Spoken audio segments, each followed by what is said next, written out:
Ini adalah WBCQ, menghadirkan radio World's Last Chance kepada Anda dari Monticello, Maine, Amerika Serikat.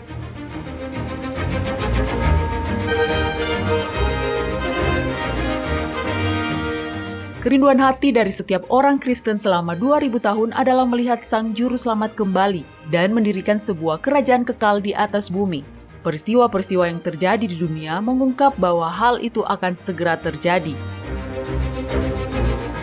Tetaplah bersama kami untuk belajar cara Anda dapat bersiap secara rohani menghadapi peristiwa-peristiwa akhir zaman.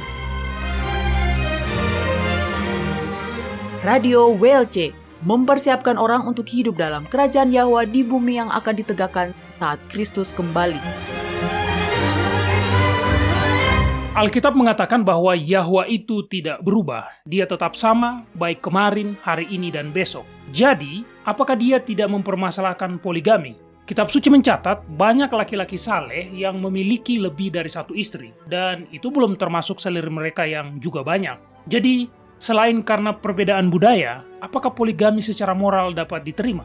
Halo, saya Mario Nugraha dan Anda sedang mendengarkan radio World's Last Chance. Saya pikir kebanyakan orang Kristen saat ini akan menolak poligami sebagai sesuatu yang salah secara moral. Bagaimanapun juga, Yahwa hanya menciptakan Adam dan Hawa, bukan Adam, Hawa, dan Dewi. Jadi, apa yang bisa kita pelajari dari Yahwa terkait persoalan ini, dan bagaimana dia menilai perempuan jika Alkitab membisu terkait persoalan ini? Dan apakah memang begitu?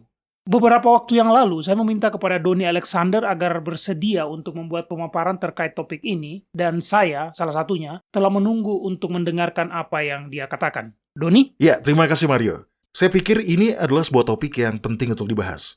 Kita perlu memiliki pemahaman yang jelas tentang bagaimana pendirian kitab suci tentang hal ini. Karena, jika tidak, mudah untuk beranggapan bahwa Yahwa mungkin kurang menghargai perempuan. Dan itu tidak benar. Namun, sebelum kita lanjutkan, saya ingin menambahkan sebuah pengingat. Oke. Beberapa hal yang akan kita cakup dalam siaran hari ini mungkin tidak cocok untuk para pendengar kita yang masih remaja. Ya, itu penekanan yang bagus, Doni. Saya tahu kadang-kadang keluarga dalam gereja rumah mendengarkan siaran kita untuk kebaktian mereka. Jadi, itu pengingat yang bagus untuk disampaikan.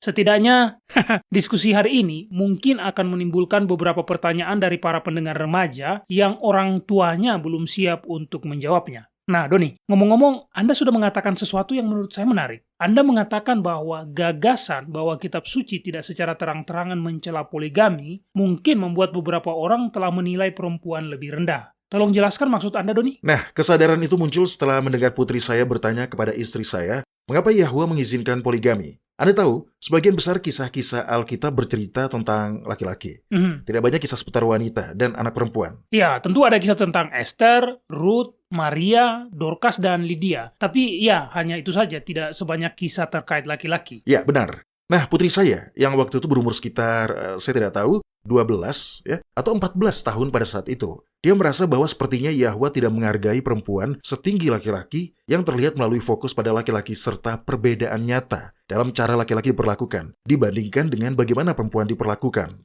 Saya tidak pernah benar-benar memikirkan hal itu sebelumnya, tapi saya kira saya bisa memahami mengapa hal ini bisa terjadi seperti itu. Dan hanya karena sebagai laki-laki, kita tidak melihat bahwa Alkitab tampaknya berpihak pada laki-laki, tidak berarti bahwa para perempuan tidak memperhatikannya, Doni. Ya, benar Mario. Faktanya, saya percaya bahwa hukum Taurat yang tercantum dalam 5 kitab pertama dalam Alkitab, kitab-kitab Musa, melarang poligami. Kita hanya belum mengenalinya, karena frasa idiomatik yang ada di dalamnya selama ini telah kita terjemahkan secara harfiah, di mana seharusnya kita mendefinisikannya. Oke, awalnya Doni, saya tidak memikirkan bagaimana topik ini dari sudut pandang perempuan. Karena sejujurnya, alasan saya meminta Anda untuk mempersiapkan perihal ini adalah karena semakin banyak orang Kristen yang menemukan bahwa hukum ilahi, sebagaimana yang tercatat dalam kitab suci, masih mengikat. Jadi, semakin banyak yang beralih ke kitab-kitab perjanjian lama untuk mencari kebenaran yang telah hilang atau ditutupi dan telah terlupakan. Percaya atau tidak, ada beberapa orang yang bahkan mengajarkan bahwa poligami dapat diterima secara moral karena itu ada dalam kitab suci. Nah, bagaimana dengan pembunuhan, pencurian, dan pemerkosaan? Semua itu muncul dalam kitab suci. Tapi jelas itu tidak diperbolehkan secara moral. Ya, bedanya karena poligami itu diperbolehkan, Doni. Saya kira Anda bisa mengatakannya seperti itu. Ya, tapi poligami tidak benar-benar diperbolehkan. Saya percaya ada bukti tekstual dan sejarah yang jelas yang menunjukkan bahwa poligami dilarang. Pernahkah Anda mendengar blog bernama Biblical Gender Roles? Biblical tidak. Itu tidak terdengar familiar. Nah, Larry Solomon yang menjadi penulis blog ini menyatakan, katanya, Tuhan tidak pernah mencela poligami, tetapi dia mengaturnya, jadi itu berarti dia menyetujuinya. Jadi itu alasannya, Doni. Apakah Anda ingin menambah istri? Tidak, saya hanya butuh satu dan saya sudah punya Mario. Jawaban yang bagus, itu bagus. Saya akan memberitahu istri Anda bahwa Anda tidak perlu tidur di luar malam ini. Tapi serius, saya pikir Larry Solomon itu ada benarnya, Don. Dengarkan ini. Ini dari kitab Keluaran pasal 21 ayat 10. Di sini dikatakan, jika tuannya itu mengambil perempuan lain, dia tidak boleh mengurangi makanan perempuan itu, pakaiannya, dan persetubuhan dengan dia. Nah, maksud saya, itu poin yang wajar. Tidak ada peraturan tentang, katakanlah, pembunuhan. Pembunuhan hanya dilarang. Jadi, apakah Yahwa benar-benar mengatur sesuatu jika dia tidak setuju dengan hal itu, Doni? Mengatur sesuatu tidak selalu berarti bahwa hal itu dapat diterima oleh Yahwa. Tolong buka kitab Ulangan pasal 23. Kitab Ulangan pasal 23 dan baca ayat 18. Ayat ini juga berbicara tentang sesuatu yang diatur oleh Yahwa. Janganlah kau bawa upah sundal atau uang semburit ke dalam rumah Yahwa Elohmu untuk menepati salah satu nazar, sebab keduanya itu adalah kekejian bagi Yahwa Elohmu. Jadi di sini ada sebuah larangan atau sebuah peraturan, jika Anda mau menyebutnya begitu. Jika Anda telah berjanji untuk memberikan persembahan kepada Yahwa, uang itu tidak boleh diambil dari upah sebagai seorang pelacur. Mengapa? Karena itu adalah kekejian bagi Yahwa. Itu peraturannya. Jadi, hanya karena sesuatu diatur, bukan berarti itu diperbolehkan. Ya, baiklah, itu masuk akal. Selain itu, ada banyak sarjana Alkitab yang percaya bahwa hukum Taurat mencela poligami. Mari kita lihat buktinya. Buka kitab Imamat pasal 18. Ini adalah pasal yang membahas hukum moralitas seksual. Secara khusus, pasal ini menggambarkan hubungan seksual yang dilarang oleh Yahwa. Silakan dibaca mulai dari ayat 1. Kita akan membahasnya sambil jalan. Yahwa berfirman kepada Musa, berbicaralah kepada orang Israel dan katakan kepada mereka, Akulah Yahwa Elohmu, janganlah kamu berbuat seperti yang diperbuat orang di tanah Mesir, di mana kamu diam dahulu, juga janganlah kamu berbuat seperti yang diperbuat orang di tanah Kanaan, kemana aku membawa kamu. Janganlah kamu hidup menurut kebiasaan mereka. Kamu harus lakukan peraturanku dan harus berpegang pada ketetapanku dengan hidup menurut semuanya itu. Akulah Yahwa Elohmu. Jadi ini adalah beberapa pernyataan yang sangat tegas. Orang Israel tidak boleh mengadopsi standar moral seksual yang rendah dari para penyembah berhala. Oke, dan saya tertarik melihat bahwa dalam beberapa ayat ini, Yahwa terus mengulangi perkataan, Akulah Yahwa Elohmu. Perkataan ini membuat pernyataan-pernyataannya menjadi semakin tegas, Doni. Iya, itu seperti berkata, Akulah penciptamu, kamu harus menaati aku. Oke, tolong baca ayat selanjutnya, Mario. Siapapun di antaramu, janganlah menghampiri seorang kerabatnya yang terdekat untuk menyingkapkan auratnya. Akulah Yahwa. Janganlah kau singkapkan aurat istri ayahmu, karena dia hak ayahmu, dia ibumu. Jadi janganlah singkapkan auratnya. Janganlah kau singkapkan aurat seorang istri ayahmu, karena dia hak ayahmu. Mengenai aurat saudaramu perempuan, anak ayahmu atau anak ibumu, baik yang lahir di rumah ayahmu maupun yang lahir di luar, janganlah kau singkapkan auratnya. Menikah dengan kerabat dekat, bahkan orang tua atau saudara kandung, adalah praktik umum yang terjadi di Mesir kuno, terutama di kalangan bangsawan dan kelas atas. Tindakan ini membuat warisan mereka tetap tinggal dalam keluarga. Yahwa memberitahu umatnya bahwa mereka tidak boleh terlibat dalam hubungan seperti itu. Kita tidak akan membaca semuanya, tetapi bagian ini menjelaskan hubungan mana yang dianggap melanggar hukum. Dan ini adalah perintah. Karena itu, ayat-ayat ini berkata, jangan, jangan, jangan. Baiklah, sekarang lanjut ke ayat 18. Apa yang dikatakan di situ, Mario? Janganlah kau ambil seorang perempuan sebagai madu kakaknya untuk menyakiti hatinya dan untuk menyingkapkan auratnya di samping kakaknya selama kakaknya itu masih hidup. Apakah Anda memiliki terjemahan lain yang dapat Anda baca? Ya, tunggu sebentar. Di sini dikatakan, jangan kawin dengan saudara istrimu selama istrimu sendiri masih hidup. Itu akan menyakiti hatinya. Baiklah, bagus. Terlihat jelas bahwa apa yang dilarang Yahwa di sini adalah mengambil saudara perempuan istri kita menjadi istri baru. Jangan menikahi sekaligus seorang wanita dengan saudara perempuannya, karena akan ada kecemburuan dan persaingan di antara mereka. Ya, lihatlah apa yang terjadi ketika Yakub menikahi Rahel dan Lea. Mereka tidak memiliki rumah tangga yang bahagia, Doni. Ya, tidak. Mereka terus-menerus bertengkar soal kekuasaan. Kitab Kejadian pasal 30 bahkan mencatat negosiasi antara kedua saudara perempuan ini terkait siapa lagi yang harus tidur dengan Yakub pada malam itu, dan siapa yang harus menunggu. Pada dasarnya, Lea membeli hak agar Yakub bermalam di tendanya sebagai imbalan atas bantuannya kepada Rahel. Faktanya, Lea menggunakan kata-kata yang sama untuk memberitahu Yakub bahwa dia harus menghabiskan malam bersamanya. Lea mengatakan kepada Yakub bahwa dia sudah menyewa Yakub. Itu kacau. Ya, sangat kacau. Tapi kenyataannya, dinamika itu akan tetap kacau. Bahkan jika para istri itu tidak bersaudara. Nah, secara tradisi, Kitab Imamat pasal 18 ayat 18 telah ditafsirkan sebagai larangan poligami keluarga. Dengan kata lain, Anda tidak bisa menikahi wanita yang bersaudara. Jika hal ini yang disampaikan oleh ayat ini, maka apakah ekstrapolasi yang tersirat? Iya, poligami itu sendiri tidak masalah selama istri-istrimu tidak bersaudara. Ya, benar. Itulah implikasinya. Dan alasan itulah yang digunakan oleh beberapa orang saat ini yang mencoba untuk mengklaim bahwa poligami adalah Alkitabiah dalam usaha mereka untuk memperkuat klaim mereka. Namun, poin yang ingin saya sampaikan adalah bahwa ada bukti tekstual dan historis bahwa ayat ini sebenarnya melarang poligami itu sendiri. Bukan hanya melarang poligami pada para perempuan yang bersaudara, tapi ayat ini benar-benar melarang laki-laki memiliki lebih dari satu istri. Di mana Anda mendapatkan pernyataan seperti itu, Doni? Saya tidak berencana mengambil istri lain, tetapi saya tidak melihatnya ada di dalam ayat ini. Kita akan membahasnya, namun pertama-tama saya ingin melihat bukti sejarahnya dulu. Orang-orang Yahudi memiliki komentar yang berasal dari zaman kuno pada semua bagian kitab-kitab Perjanjian Lama, khususnya kitab Taurat. Inilah sumber awal dari tradisi lisan yang kemudian dibukukan. Setidaknya ada satu komunitas Yahudi dari sekitar zaman Kristus yang menafsirkan bagian ini sebagai larangan berpoligami. Dan yang satu itu di mana? Anda tahu kemungkinannya lebih dari satu, tapi yang satu ini komunitas yang mana, Doni? Pernahkah Anda mendengar tentang Qumran? Iya, bukankah itu adalah tempat di mana gulungan laut mati ditemukan, yang didapat di dalam beberapa gua? Ya, tapi masih ada lagi. Ada juga komunitas Yahudi di sana, di dataran tinggi. Saya rasa mereka lah yang mengubur gulungan-gulungan itu di gua-gua ketika gulungan-gulungan itu sudah terlalu tua dan rapuh untuk ditangani. Tapi bagaimanapun itu, beberapa sarjana Alkitab percaya bahwa komunitas itu adalah rumah bagi beberapa kaum Eseni. Kaum Eseni adalah sekte Yahudi yang konservatif. Menurut sejarawan Yahudi abad pertama, Josephus, kaum Eseni berjumlah ribuan di seluruh tanah Yudea. Nah, di antara koleksi gulungan laut mati tersebut ada satu yang disebut gulungan Bait Suci. Dalam gulungan ini, komentar yang menunjuk pada kitab Imamat pasal 18 ayat 18 menjadi bukti bahwa poligami selalu melanggar hukum dalam pandangan Yahwa. Apakah Anda melihat buku putih di sana dengan foto beberapa fragmen gulungan di atasnya?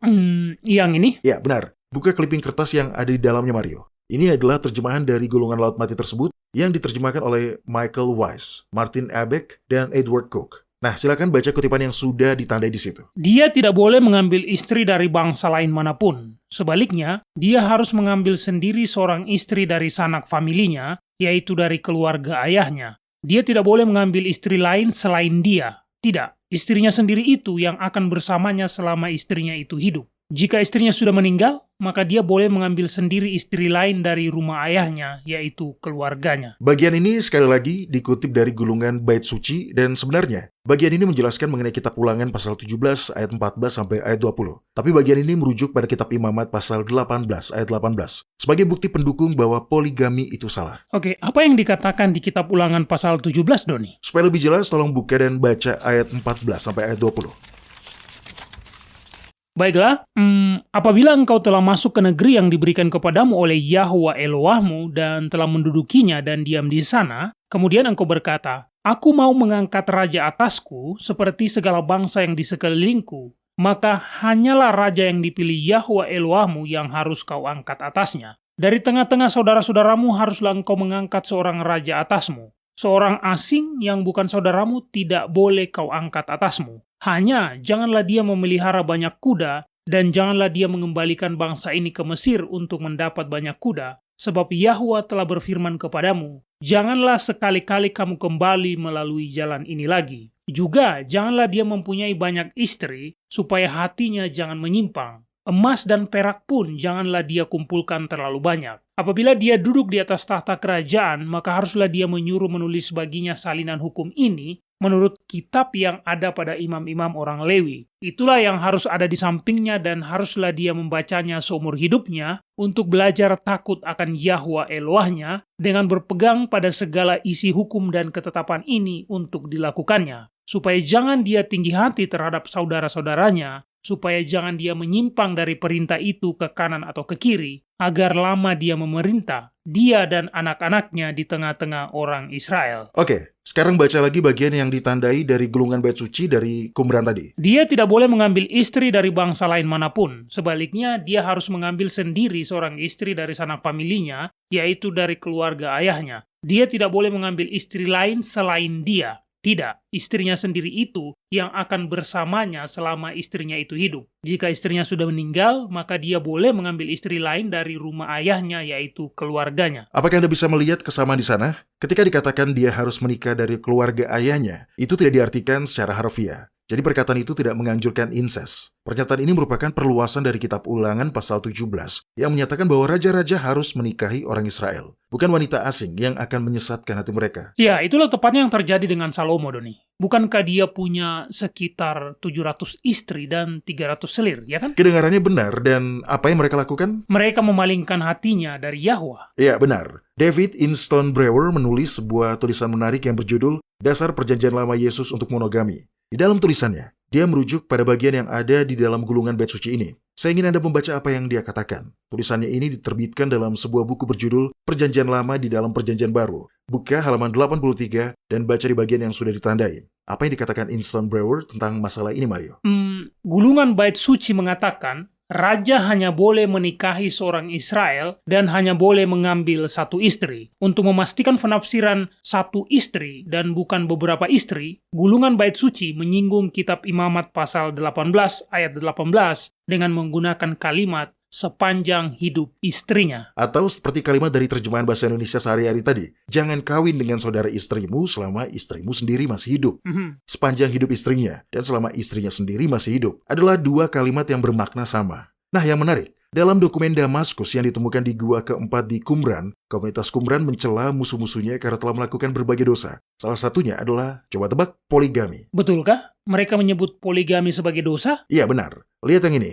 Baca yang ini, Mario. Sekali lagi, ini adalah hasil terjemahan dari Michael Weiss, Martin Ebeck, dan Edward Cook. Apa yang dikatakan di situ? Mereka terperangkap dalam dua jebakan, berzina, dengan mengambil dua istri selama hidup mereka meskipun prinsip penciptaan adalah bahwa laki-laki dan perempuan diciptakannya mereka. Jadi, jika mereka mengatakan bahwa mengambil dua istri atau bigami adalah sebuah dosa, maka Anda perlu menafsirkan kitab Imamat pasal 18 ayat 18 sebagai perintah terhadap semua jenis poligami, bukan hanya dengan menikahi dua orang perempuan yang bersaudara. Oke, David Inston Brewer memiliki komentar lain yang saya ingin Anda baca, Mario. Itu dimulai dari bagian akhir halaman 85. Nah, di dalam paragraf yang diberi tanda kurung, kalimat dalam paragraf itu berlanjut di halaman 86. Silakan dibacakan. Aturan dari kitab Imamat pasal 18 ayat 18, menurut para penafsir Qumran, menyangkut seorang laki-laki yang sudah punya satu istri dan ingin beristri lagi, dan itu dilarang, kecuali istri pertamanya telah meninggal. Kita dapat melihat bahwa penafsiran ini ada dalam pikiran para penafsir Qumran dalam cara mereka merangkum ajaran dari kitab Imamat pasal 18 ayat 18 dengan kata-kata mengambil dua istri selama hidup mereka. Kalimat ini mengingatkan pembaca bahwa kitab Imamat pasal 18 ayat 18 dengan tegas berbicara tentang menikah dengan dua istri sekaligus. Penjelasan ini sangat ditegaskan oleh teks-teks Qumran yang menunjukkan bahwa perceraian itu diperbolehkan. Oleh karena itu, argumentasi eksegesi ini tidak melarang perceraian atau pernikahan kembali di Qumran, tetapi diarahkan semata-mata pada praktik poligami yang oleh para penafsir Qumran dianggap haram. Seseorang yang melakukan eksegesi adalah seseorang yang biasanya seorang sarjana Alkitab, yang dengan terampil dan berpengetahuan menafsirkan atau menguraikan kitab suci. Inston Brewer mengatakan bahwa para sarjana Qumran kuno pada zaman Kristus dan sebelumnya menentang poligami dan menganggapnya sebagai hal yang melanggar hukum. Hal ini telah menyebabkan para sarjana modern kembali melihat pada kitab Imamat pasal 18 untuk melihat apakah itu konsisten dengan kitab suci. Angelo Tosato adalah seorang sarjana Italia yang percaya bahwa penafsiran Qumran adalah benar atau sah. Saya ingin Anda membaca apa yang dia katakan. Ini dari artikelnya yang berjudul Aturan Imamat 18 ayat 18, sebuah kajian ulang. Oke, apa yang dikatakan di situ, Mario? Di sini dikatakan, penafsiran Qumran atas kitab Imamat 18 ayat 18 tidak hanya benar, tetapi bahkan lebih sesuai dengan pengertian aslinya daripada penafsiran yang umum diberikan saat ini. Ini sangat menarik. Dia mengatakan tafsiran itu lebih sesuai dengan pengertian aslinya daripada penafsiran yang umum diberikan saat ini. Jadi itulah bukti sejarahnya. Oke, saya harus menghentikan Anda sejenak. Baik Doni, kita akan istirahat sebentar dan saat kita kembali, mari kita masuk ke dalam pembahasan bukti tekstual yang Anda katakan Anda miliki. Para pendengar, kami akan segera kembali.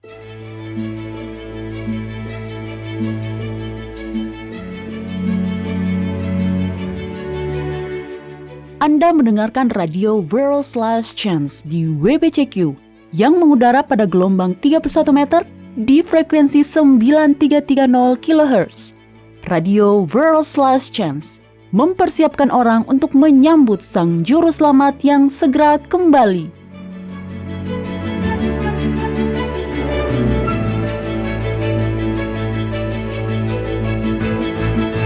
Oke, saya sudah tidak sabar untuk membahas ini, Doni. Kita meyakini bahwa kita harus mengartikan Alkitab sebagaimana adanya, sebagaimana yang tertulis. Dan jika kita jujur, Anda harus mengakui bahwa kitab Imamat pasal 18 ayat 18, ketika diartikan sebagaimana yang tertulis, maka secara harfiah, ayat ini mengatakan bahwa kita tidak boleh menjadikan istri dua orang perempuan yang bersaudara. Jadi, apa bukti tekstual yang membuktikan bahwa kitab Imamat pasal 18 ayat 18 ini pada kenyataannya adalah larangan untuk tidak berpoligami sama sekali. Dan bukan hanya larangan untuk berpoligami dengan dua orang perempuan yang bersaudara. Oke, Anda tahu apa itu idiom, ya kan? Tentu saja, idiom adalah sebuah ungkapan yang digunakan dalam bahasa tertentu yang belum tentu dapat dipahami oleh definisi kata-kata secara individual. Idiom adalah sebuah frasa atau kalimat atau sebuah ungkapan yang dipahami secara unik untuk mengartikan sesuatu, Doni. Ya, benar. Misalnya, bahasa Rusia memiliki idiom yang jika diterjemahkan secara harfiah, maka artinya adalah melihat melalui jari seseorang.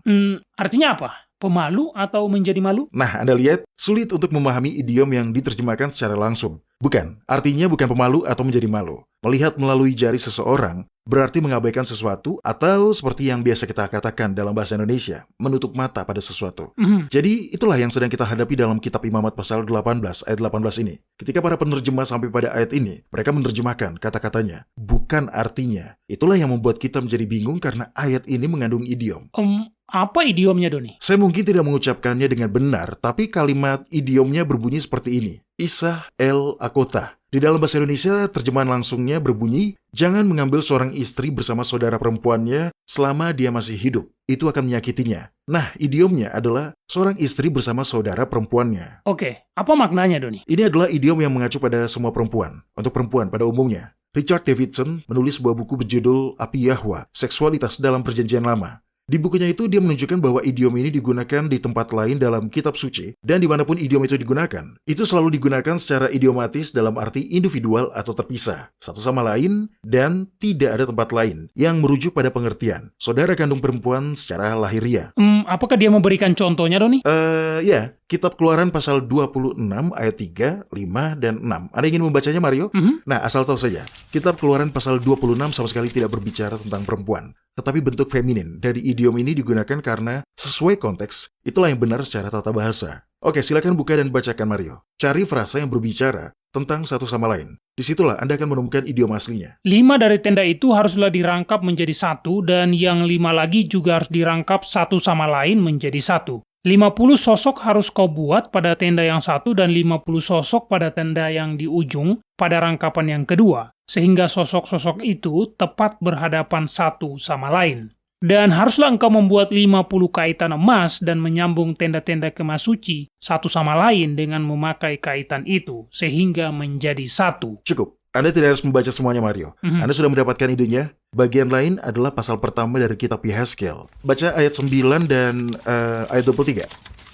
Baiklah, ayat 9. Mereka saling menyentuh satu sama lain dengan sayapnya. Mereka tidak berbalik kalau berjalan, masing-masing berjalan lurus ke depan. Dan ayat 23. Dan di bawah cakrawala itu, sayap mereka dikembangkan lurus, yang satu bersinggungan dengan yang lain. Dan masing-masing mempunyai sepasang sayap yang menutupi badan mereka. Kitab Yehezkiel pasal 3 ayat 13 mengatakan, aku juga mendengar suara dari sayap-sayap makhluk-makhluk hidup yang menggesek satu sama lain. Dan di samping itu suara gemertak dari roda-roda, suatu suara gemuruh yang besar.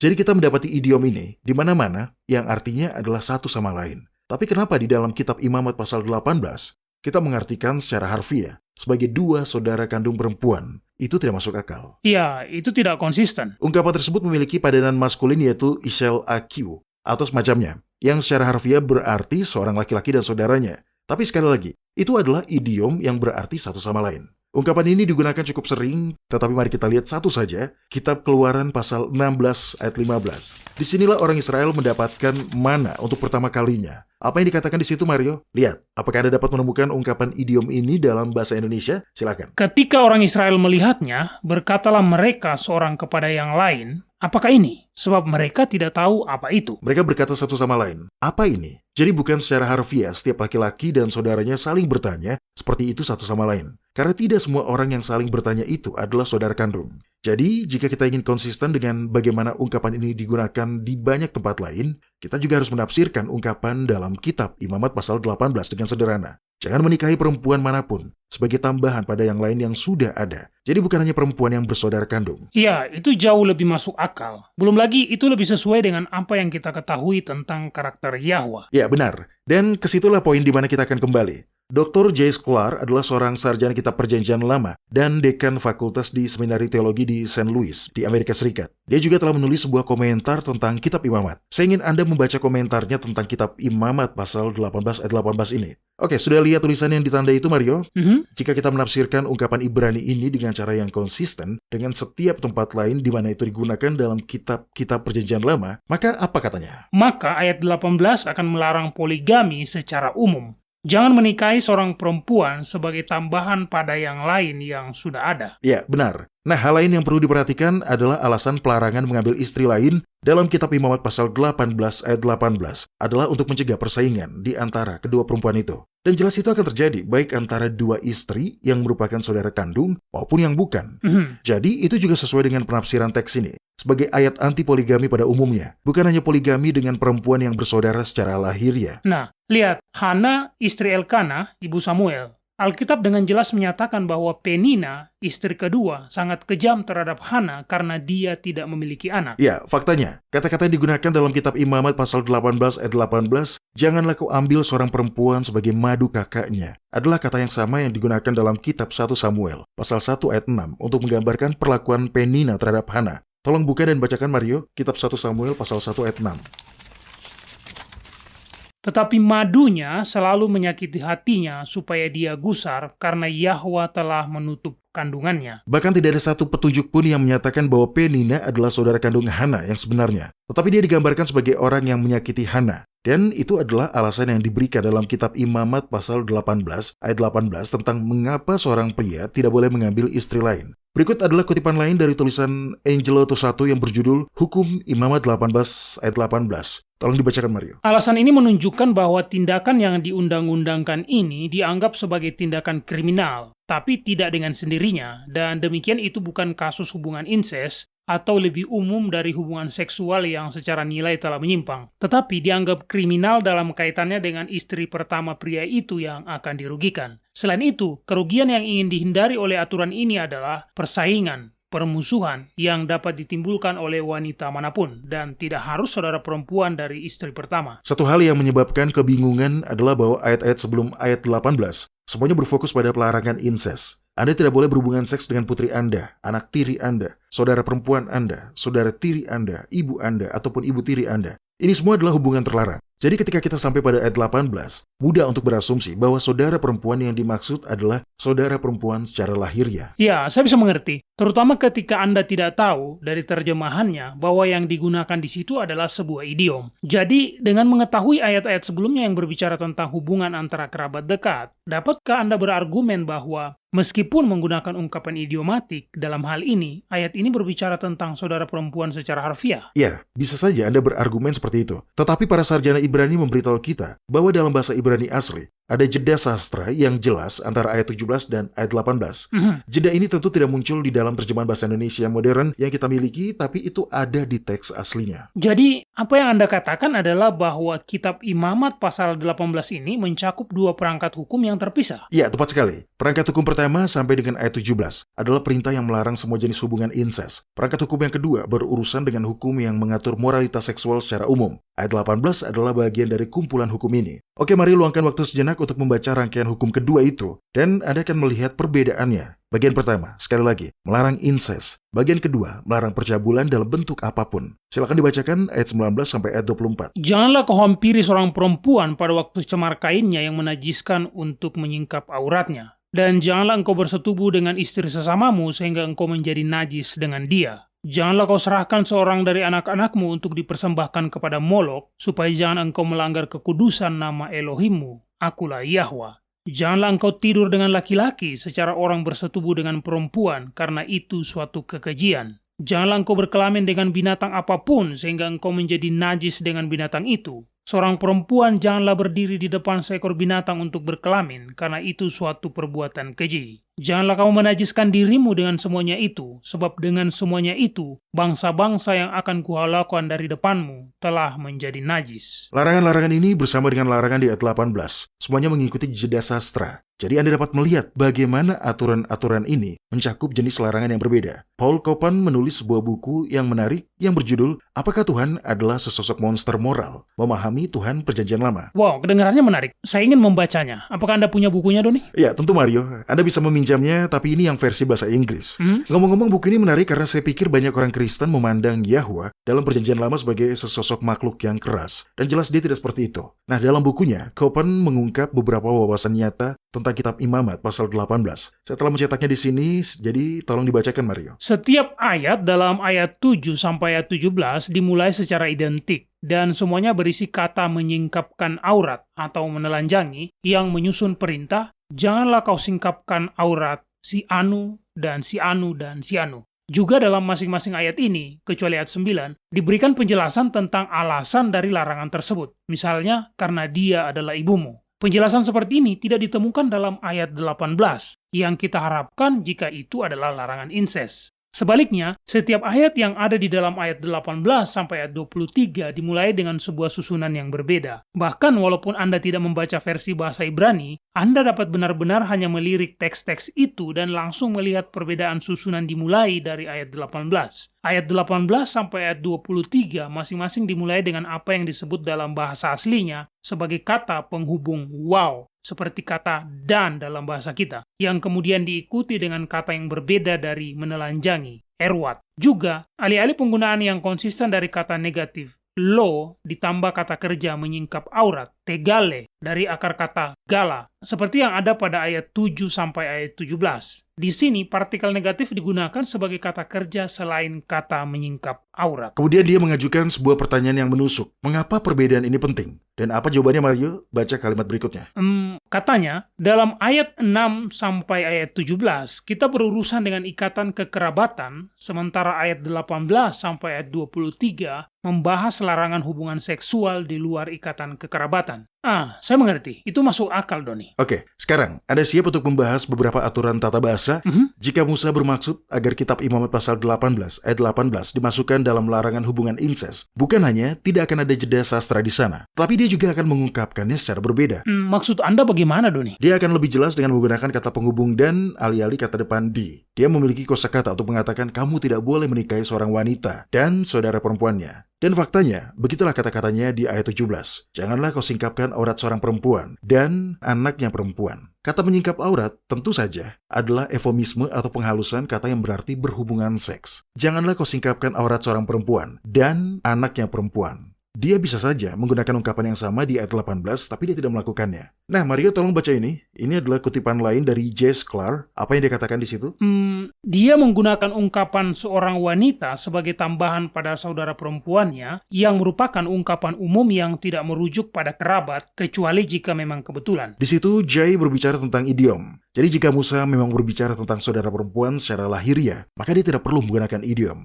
Oke, poin terakhir. Dan ini adalah sesuatu yang besar. Ayat 18 berisi batasan waktu. Baca lagi ayat 18 dan kali ini berikan perhatian khusus pada kalimat terakhir. Janganlah kau ambil seorang perempuan sebagai madu kakaknya untuk menyakiti hatinya dan untuk menyingkapkan auratnya di samping kakaknya selama kakaknya itu masih hidup. Di situ terdapat batasan waktu. Anda dapat menikah lagi setelah istri pertama meninggal, tetapi tidak boleh jika itu belum atau tidak terjadi. Tidak ada, sama sekali tidak ada dalam ayat-ayat sebelumnya yang mengatakan bahwa Anda dapat berhubungan seks dengan putri atau saudara perempuan Anda setelah titik waktu tertentu. Karena larangan itu berlaku untuk selamanya, tapi tidak demikian dengan ayat 18.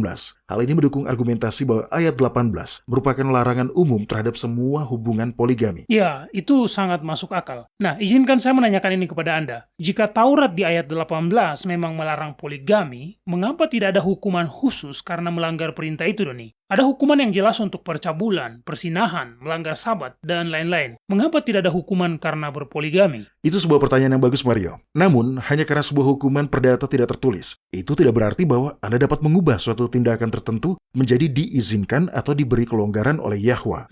Misalnya, buka pasal berikutnya, Kitab Imamat pasal 19, dan bacalah ayat 17 dan 18. Baiklah, janganlah engkau membenci saudaramu di dalam hatimu, tetapi engkau harus berterus terang menegur orang sesamamu, dan janganlah engkau mendatangkan dosa kepada dirimu karena dia. Janganlah engkau menuntut balas, dan janganlah menaruh dendam terhadap orang-orang sebangsamu, melainkan kasihilah sesamamu manusia seperti dirimu sendiri. Akulah Yahwa. Tidak ada hukuman tertulis karena dosa membenci saudara Anda, tetapi itu tidak berarti tindakan itu halal. Bagaimana dengan perintah ke-10, Kitab Keluaran pasal 20 ayat 17?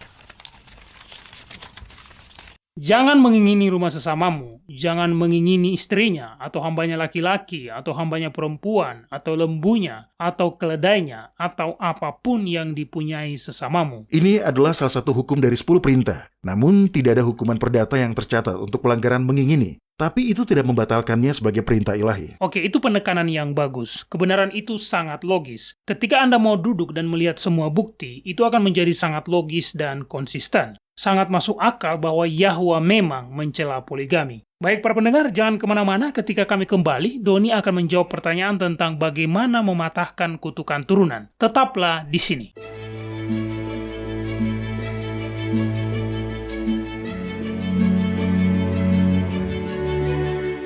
Anda mendengarkan radio World's Last Chance di WBCQ yang mengudara pada gelombang 31 meter di frekuensi 9330 kHz. Radio World's Last Chance mempersiapkan orang untuk menyambut Sang Juru Selamat yang segera kembali.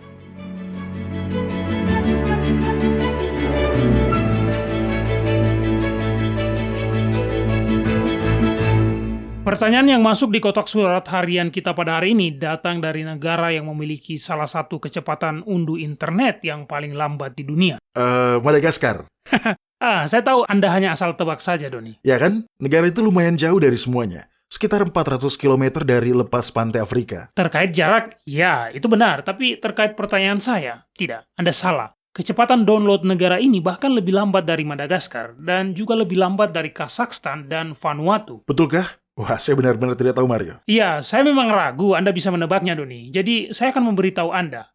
Australia. Hah? Serius? Kecepatan download internet Australia lebih lambat dari Kazakhstan atau Madagaskar? Iya, Australia adalah negara yang luar biasa dengan banyak hal yang menakjubkan, indah, dan unik. Tetapi kecepatan download internet bukanlah salah satunya, Doni. Hah? Oke, menarik. Saya heran mengapa bisa begitu, Mario.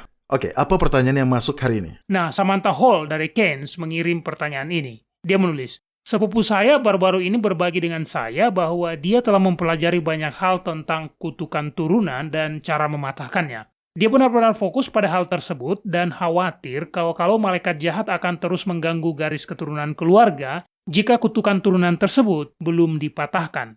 Dia berkata bahwa iblis selalu mengikat diri pada para orang tua yang berdosa dan dapat dari keterikatan itu tetap menghantui generasi atau keturunan berikutnya. Apa pendapat Anda tentang kutukan turunan? Apakah itu adalah sebuah hal yang nyata? Apakah ini sesuatu yang harus diperhatikan oleh orang-orang percaya? Sungguh sebuah pertanyaan yang menarik. Nah, saya akan membagi jawabannya menjadi 2 bagian. Pertama, ya, ada preseden atau contoh Alkitab terkait keyakinan pada kutukan turunan. Tetapi yang kedua, hal itu adalah bukan sesuatu yang kita perlu takuti. Karena Yahwa memiliki semua kekuatan di alam semesta untuk mematahkan kutukan itu. Saya senang mendengar Anda mengatakan itu, Doni. Hidup dalam ketakutan akan iblis tidak akan pernah bermanfaat pada siapapun. Ya, tentu tidak. Dan pada kenyataannya, berfokus pada ketakutan kita dapat memiliki efek yang sangat merugikan pada perjalanan kekristenan kita. Kita akan berbicara lebih banyak tentang itu sebentar lagi. Tetapi pertama-tama mari kita lihat apa yang dikatakan kitab suci tentang kutukan turunan. Karena ketidaktahuan akan hal ini juga tidak akan menolong kita. Mario, tolong buka kitab Keluaran pasal 20 dan baca perintah kedua yang tercatat di sana. Oke, itu di ayat 4-6. Di sini dikatakan, "Jangan membuat bagimu patung yang menyerupai apapun yang ada di langit di atas, atau yang ada di bumi di bawah, atau yang ada di dalam air di bawah bumi. Jangan sujud menyembah kepadanya atau beribadah kepadanya, sebab aku, Yahwa, Elohmu, adalah Eloa yang cemburu, yang membalaskan kesalahan bapa kepada anak-anaknya, kepada keturunan yang ketiga dan keempat dari orang-orang yang membenci aku. Tetapi aku menunjukkan kasih setia pada beribu-ribu orang, yaitu mereka yang mengasihi aku dan yang berpegang pada perintah-perintahku." Di sini kita memang memiliki apa yang bisa Anda sebut penjelasan tentang kutukan turunan. Yahwa sedang berkata bahwa dia menimpakan kesalahan bapa kepada anak-anaknya sampai keturunan atau generasi ketiga dan keempat dari orang-orang yang membenci dia. Disinilah kita mendapatkan ide kutukan turunan itu. Jadi, dalam arti terbatas, saya setuju dengan saudara ipar Samantha. Oke, Anda mengatakan dalam arti terbatas. Maksud Anda apa, Doni? Apakah definisi kutukan turunan Anda berbeda dari sepupunya? Ya, saya yakin begitu, Mario. Sepupu Samantha percaya bahwa setan mengikatkan diri mereka pada para orang tua yang berdosa. Dan dari keterikatan itu, jika kutukan itu tidak dipatahkan, maka setan akan terus menghantui anak-anak mereka, keturunan dari para orang tua tadi, dan seterusnya, dan seterusnya. Mulai dari situ hingga membentuk kutukan multigenerasi. Dan saya tidak meyakini bahwa kutukan turunan berjalan dengan cara seperti itu. Faktanya, definisi kutukan turunan itu sebenarnya bertentangan dengan bagian-bagian lain dari kitab suci. Mari kita lihat beberapa bagian tersebut, Mario. Tolong buka kitab Yehezkiel pasal 18 dan baca ayat 20. Ada beberapa ayat yang mengajarkan hal ini. Tapi kitab Yehezkiel pasal 18 ayat 20 mungkin yang paling jelas. Silakan. "Orang yang berbuat dosa, itu yang harus mati. Anak tidak akan turut menanggung kesalahan ayahnya, dan ayah tidak akan turut menanggung kesalahan anaknya. Orang benar akan menerima berkat kebenarannya, dan kefasikan orang fasik akan tertanggung atasnya." Jadi di sini Yahwa sedang menjelaskan bahwa anak-anak tidak akan ikut menanggung kesalahan dari dosa-dosa orang tua mereka. Terjemahan lain bahkan lebih gamblang, di mana dikatakan bahwa anak-anak tidak akan menanggung kesalahan dari orang tua mereka. Kejahatan adalah sebuah dosa yang direncanakan. Jadi, untuk hidup dalam ketakutan bahwa setan yang melekat pada orang tua Anda, atau kakek nenek, atau bahkan kakek buyut Anda, entah bagaimana masih bisa melekat pada Anda. Padahal bukan karena kesalahan Anda sendiri, selain dilahirkan dalam garis keturunan itu, adalah bertentangan dengan prinsip yang diajarkan kitab suci di sini. Ya, saya juga tidak sepaham dengan gagasan bahwa setan akan dapat terus menghantui garis keturunan keluarga tertentu. Kita tahu bahwa Yahwa adalah Tuhan yang adil. Bagaimana mungkin dia membiarkan iblis melecehkan generasi selanjutnya hanya karena pilihan salah dari leluhurnya? Ya, benar. Karena itu tidak akan adil sama sekali. Oke Mario, apa yang kitab Yeremia pasal 9 ayat 23 dan 24 katakan tentang Yahwa? Tunggu, saya buka dulu. Saya bacakan di sini dikatakan, "Beginilah firman Yahwa, janganlah orang bijaksana bermegah karena kebijaksanaannya. Janganlah orang yang kuat bermegah karena kekuatannya. Janganlah orang kaya bermegah karena kekayaannya. Tetapi siapa yang mau bermegah, baiklah bermegah karena yang berikut, bahwa dia memahami dan mengenal aku, bahwa akulah Yahwa yang menunjukkan kasih setia, keadilan, dan kebenaran di bumi. Sungguh, semuanya itu kusukai. Demikianlah firman Yahwa." Yahwa tidak hanya menyukai keadilan, tetapi dia juga secara aktif menjalankan keadilan. Dia tidak akan membiarkan keterikatan setan pada leluhur menjadi sesuatu yang menakutkan bagi keturunannya, sebagaimana yang disampaikan sepupu Samantha. Baik, Mario, Anda masih di kitab Yeremia. Tolong buka pasal 31 dan bacalah ayat 29 dan ayat 30. Kedua ayat ini berisi penggunaan ungkapan atau istilah yang menarik, tetapi tetap menyampaikan poin yang kita bicarakan. Silakan. "Pada waktu itu, orang tidak akan berkata lagi, 'Ayah-ayah makan buah mentah dan gigi anak-anaknya menjadi ngilu.' Melainkan, setiap orang akan mati karena kesalahannya sendiri. Setiap manusia yang makan buah mentah, giginya sendiri menjadi ngilu." Jadi sekali lagi di sini ditekankan bahwa orang-orang akan bertanggung jawab atas keputusan mereka sendiri dan tidak bertanggung jawab atas dosa orang lain. Ya, harus saya akui itu lebih sesuai dengan karakter kasih Yahwa ketimbang mengatakan bahwa setan bisa terus-menerus menghantui anak-anak yang lahir kemudian. Ya, itu jelas kedengarannya tidak benar. Tapi kemudian, Doni, Apa arti perintah kedua ketika berbicara tentang membalaskan kesalahan bapa kepada anak-anaknya, kepada keturunan yang ketiga dan keempat? Ya, saya pikir contoh bagus yang menjelaskan apa yang dibicarakan di dalam kitab Keluaran, pasal 20, dapat ditemukan pada fakta bahwa anak-anak pecandu alkohol memiliki resiko lebih besar untuk menjadi pecandu alkohol itu sendiri, jika dibandingkan dengan anak-anak yang orang tuanya bukan pecandu alkohol. Hasil studi telah menyatakan resikonya 2 hingga 4 kali lebih tinggi, meskipun kurang dari separuh anak-anak yang benar-benar menjadi pecandu alkohol. Ya, mungkin karena mereka telah melihat dan mengalami sendiri betapa merusaknya kebiasaan buruk itu, Doni. Tentu, dan ada banyak faktor yang terlibat. Ini lebih dari sekedar ketidakseimbangan kimiawi di otak. Keluarga-keluarga cenderung mewariskan tindakan-tindakan tertentu mereka kepada generasi berikutnya, baik yang sehat maupun yang tidak sehat. Istilah modernnya adalah coping mechanisms. Itu sebabnya hal-hal seperti pelecehan anak dan pasangan, pelecehan verbal, obesitas, dan penyalahgunaan narkoba dapat terjadi dalam keluarga. Ini ada hubungannya dengan faktor psikologis dan bahkan ilmiah. Bukan karena setan. Tapi akankah setan mengambil keuntungan? Tentu. Tapi kita tidak perlu hidup dalam ketakutan padanya. Dan itu membawa saya ke poin saya berikutnya. Saya melihat terlalu banyak orang yang hidup dalam ketakutan akan iblis dan setan-setannya. Apakah mereka lebih kuat dari kita? Iya. Tentu saja. Tapi Yahwa ada di pihak kita. Kita tidak perlu hidup dalam ketakutan akan musuh yang sudah jatuh, dan itulah tepatnya status dari iblis dan para malaikat jahatnya. Mereka adalah musuh yang telah dikalahkan. Mereka telah jatuh. Ketika kita telah menyerahkan hati dan berserah sepenuhnya kepada Bapa Surgawi kita tidak perlu hidup dalam ketakutan pada iblis dan kuasanya. Buka Kitab Roma pasal 8, ini adalah salah satu bacaan favorit saya di dalam Alkitab. Kitab Roma pasal 8 dan baca ayat mulai dari ayat 31, Mario. Sebab itu, apakah yang akan kita katakan tentang semuanya itu?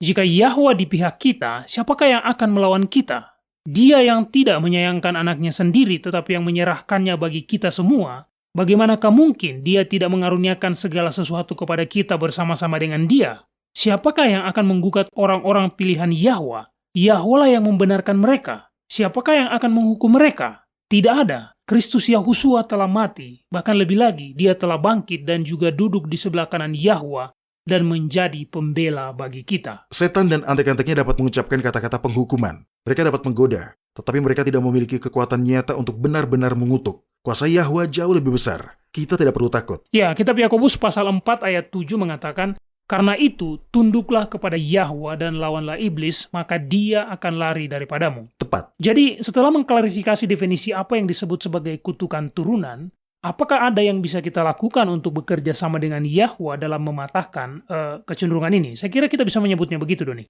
Kecenderungan atau kutukan ini mengalir melalui beberapa garis keturunan.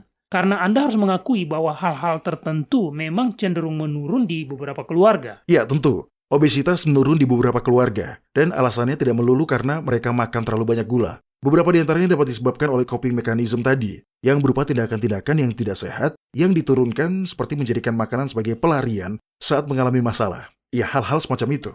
Baik, yang bisa kita lakukan pertama, sudah pasti adalah berdoa. Jadi berdoalah dan mintalah Yahwa untuk memimpin pemahaman Anda pada apa yang secara khusus dapat Anda lakukan, untuk bekerja sama dengannya dalam mempelajari bagaimana menghentikan perilaku dan kebiasaan yang tidak berguna.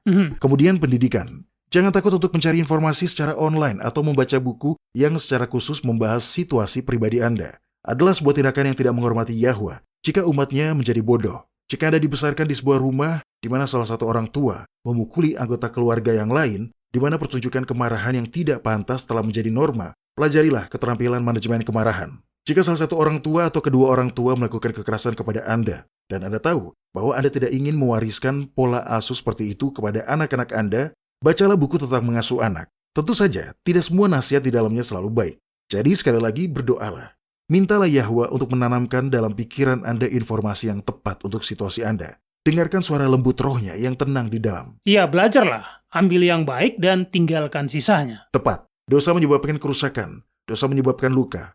Hal-hal yang tidak berguna menjadi sangat banyak. Dan itu terjadi bahkan di antara orang-orang percaya. Tetapi hal yang ingin saya tekankan adalah pertama, Yahwa ada dan siap menolong. Kita tidak harus ditentukan oleh masa lalu kita. Yahwa dapat memimpin kita, membimbing kita, memberikan informasi yang kita butuhkan agar tidak mengulangi kesalahan masa lalu, termasuk kesalahan yang dilakukan oleh orang tua dan kakek nenek kita. Dan kedua, kita tidak harus hidup dalam ketakutan kepada iblis. Iblis tidak bisa menghantui Anda dengan alasan kesalahan nenek moyang Anda. Dia adalah musuh yang sudah dikalahkan. Jadi mari kita bersuka cita karena fakta itu. Baik, Mario tolong buka kembali kitab Roma pasal 8. Oke. Selesaikan bacaan Anda tadi dari pasal ini mulai dari ayat 35. Siapakah yang akan memisahkan kita dari kasih Kristus? Penindasan, atau kesesakan, atau penganiayaan, atau kelaparan, atau ketelanjangan, atau bahaya, atau pedang? Tidak. Tetapi dalam semuanya itu kita lebih daripada orang-orang yang menang oleh Dia yang telah mengasihi kita. Sebab aku yakin bahwa baik maut maupun hidup, baik malaikat-malaikat maupun pemerintah-pemerintah, baik yang ada sekarang maupun yang akan datang, atau kuasa-kuasa, baik yang di atas maupun yang di bawah, ataupun sesuatu makhluk lain, tidak akan ada yang dapat memisahkan kita dari kasih Yahwa yang ada dalam Kristus Yahushua, Tuhan kita. Amin. Baik para pendengar, selanjutnya kita akan mendengarkan janji harian. Tetaplah di sini.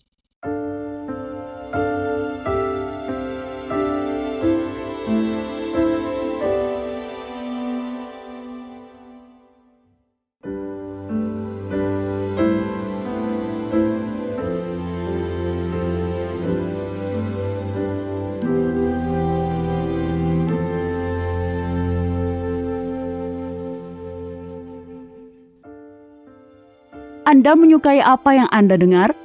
Kunjungi situs kami di worldslastchance.com untuk mendengarkan episode-episode lain dari program radio kami. Radio World's Last Chance mempersiapkan orang untuk menyambut Sang Juru Selamat yang segera kembali.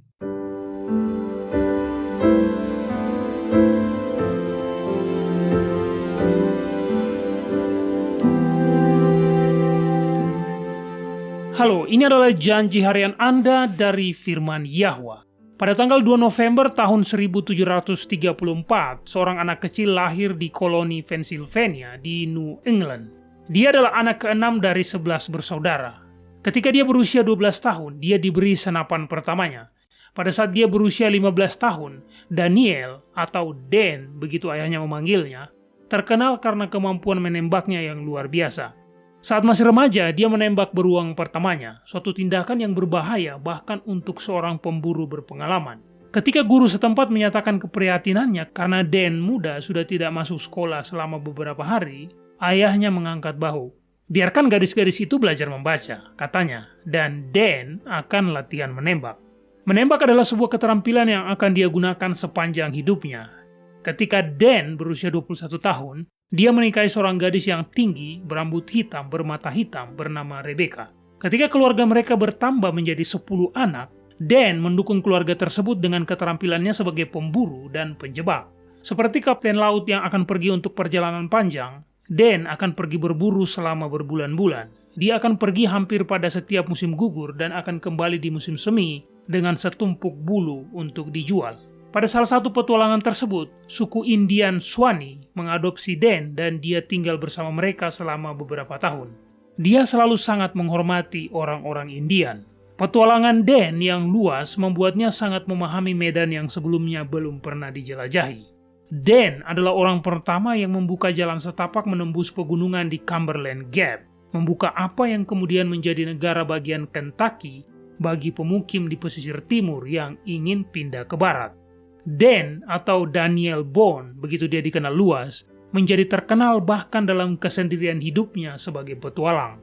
Kisah-kisah legenda yang tidak semuanya akurat diceritakan terkait dirinya dan menjadi dasar mitos para petualang barat yang telah menyebar keluar perbatasan Amerika Serikat.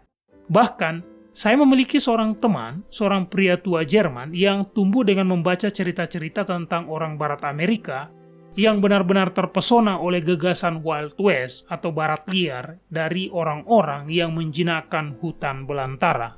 Pada suatu kali, Daniel Boone ditanya, apakah dia pernah tersesat? Dia dengan lucu menjawab, saya tidak pernah tersesat, tetapi saya bingung sekali selama 3 hari. Saya tertawa terbahak-bahak membaca jawabannya. Itu adalah jawaban yang hebat, sebuah respon yang menguatkan dan saya pikir, sebagai orang Kristen, kita dapat belajar darinya. Ada saat-saat dalam hidup ketika kita bingung dan tidak tahu jalan mana yang harus diambil. Entah itu masalah di sekolah atau pekerjaan yang kita tidak tahu bagaimana menanganinya. Atau bahkan mungkin kita sedang menghadapi konsep baru yang kita tidak yakin itu benar atau salah. Kita sering bingung. Ketika itu terjadi, kita perlu berhenti, melihat, mendengarkan, dan maju. Berhenti melakukan apa yang sedang Anda lakukan. Jangan terus menerobos ke depan. Luangkan waktu, meski hanya sesaat, untuk berdoa memohon petunjuk. Kemudian, melihat. Lihatlah pimpinan dan bimbingan Yahwa dalam pengalaman masa lalu Anda. Ini akan memperkuat iman Anda bahwa Dia yang telah membawa Anda sejauh ini tidak akan meninggalkan Anda.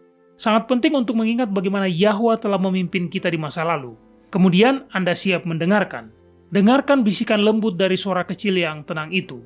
Suara itu tidak akan pernah menyesatkan Anda karena itu adalah Roh Yahwa sendiri yang membimbing Anda. Kemudian Anda siap untuk maju. Melangkahlah dengan iman, dengan mengetahui bahwa Anda dapat mempercayai Yahwa untuk menjaga Anda tetap aman. Sebelum Yosua memimpin bangsa Israel ke tanah Kanaan, dia bingung. Tugas itu tampak sangat besar. Tetapi ada firman dari Yahwa yang sangat menguatkan hati dan yang mengandung janji-janji yang juga berlaku bagi orang-orang percaya hari ini. Yahwa memberitahu Yosua, "Kuatkan dan teguhkanlah hatimu, sebab engkaulah yang akan memimpin bangsa ini memiliki negeri yang kujanjikan dengan bersumpah kepada nenek moyang mereka untuk diberikan kepada mereka. Hanya kuatkan dan teguhkanlah hatimu dengan sungguh-sungguh. Bukankah telah kuperintahkan kepadamu, kuatkan dan teguhkanlah hatimu. Janganlah kecut dan tawar hati, sebab Yahwa Elohmu menyertai engkau kemanapun engkau pergi." Kepada kita telah diberikan janji-janji yang besar dan berharga. Majulah dan mulailah mengaminkannya.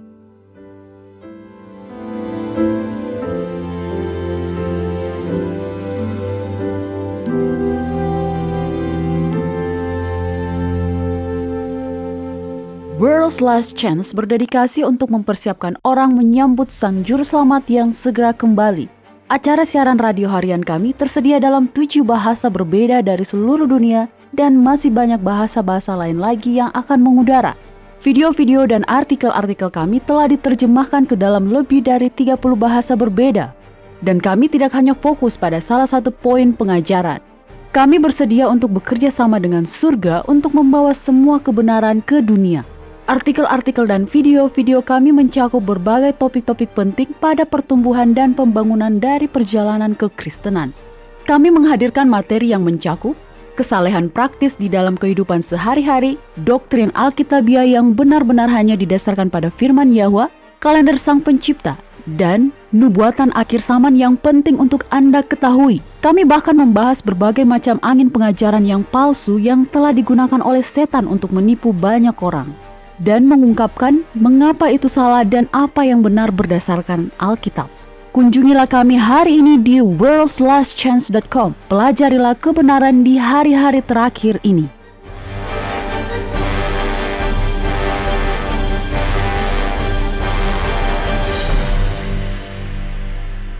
Baik Doni, saya harus mengatakan bahwa saya menghargai diskusi hari ini. Walaupun saya tidak pernah tergoda untuk berpoligami, tapi istri saya mengaku kepada saya bahwa dia selalu terganggu pada fakta bahwa Yahwa tampaknya tidak mempermasalahkan poligami. Dan yang berpoligami bukan hanya Salomo.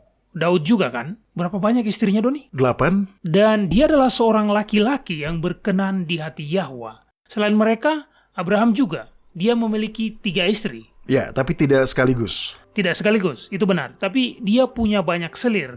Jadi ya, saya paham jika ada orang yang mengatakan bahwa tampaknya Yahwa tidak mempermasalahkan poligami. Tapi sekarang, setelah diskusi kita hari ini, sangat menyenangkan melihat bahwa dia benar-benar melarangnya. Ya, tentu saja. Yahwa tidak membutuhkan seorang apologis yang mencoba membela atau membenarkan sesuatu baginya. Dia tidak membutuhkan kita untuk memutarbalikkan fakta dan membuat alasan untuk dia. Apa yang benar hari ini, benar 500 tahun yang lalu. Benar 3000 tahun yang lalu. Dan kebenaran itu adalah bahwa Yahwa adalah Tuhan yang menyukai kebenaran dan keadilan. Hukum ilahi konsisten dengan itu. Dan jika kita mau bahagia, kita akan berserah diri untuk menyelaraskan hidup kita dengan kehendaknya yang sudah diwahyukan. Poligami tidak konsisten dengan rencana awal Yahwa terkait pernikahan. Jadi tidaklah mengejutkan. Kemudian untuk mengetahui bahwa Taurat juga menolak poligami. Itu benar. Iya, waktu kita sudah habis. Para pendengar, kami berharap Anda dapat bergabung dengan kami kembali besok. Sampai jumpa dan ingatlah, Yahwa mengasihi Anda Dan Dia aman untuk dipercaya.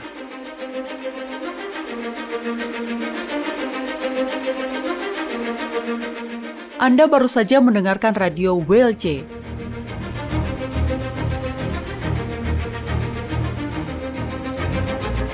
World's Last Chance berkomitmen untuk memberitakan Injil Kerajaan Yahwa kepada dunia. Nubuatan dan peristiwa-peristiwa terbaru mengindikasikan bahwa Sang Juru Selamat sudah akan kembali dalam waktu yang tidak lama lagi. Orang-orang kudus kemudian akan diberikan hidup yang kekal dan Kerajaan Yahwa akan ditegakkan di sini, di bumi ini.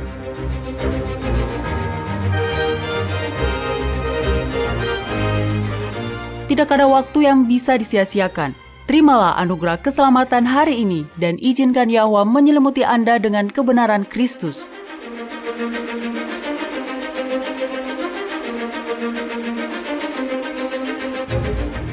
Program ini serta episode radio WLC yang lain tersedia di worldslastchance.com. Klik ikon radio WLC di bagian kanan atas beranda.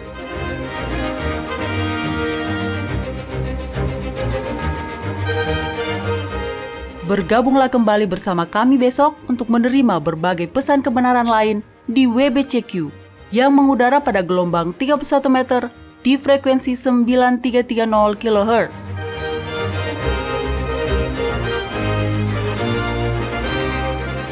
Radio WLC mempersiapkan orang untuk hidup dalam kerajaan Yahwa di bumi yang akan ditegakkan saat Kristus kembali tidak lama lagi.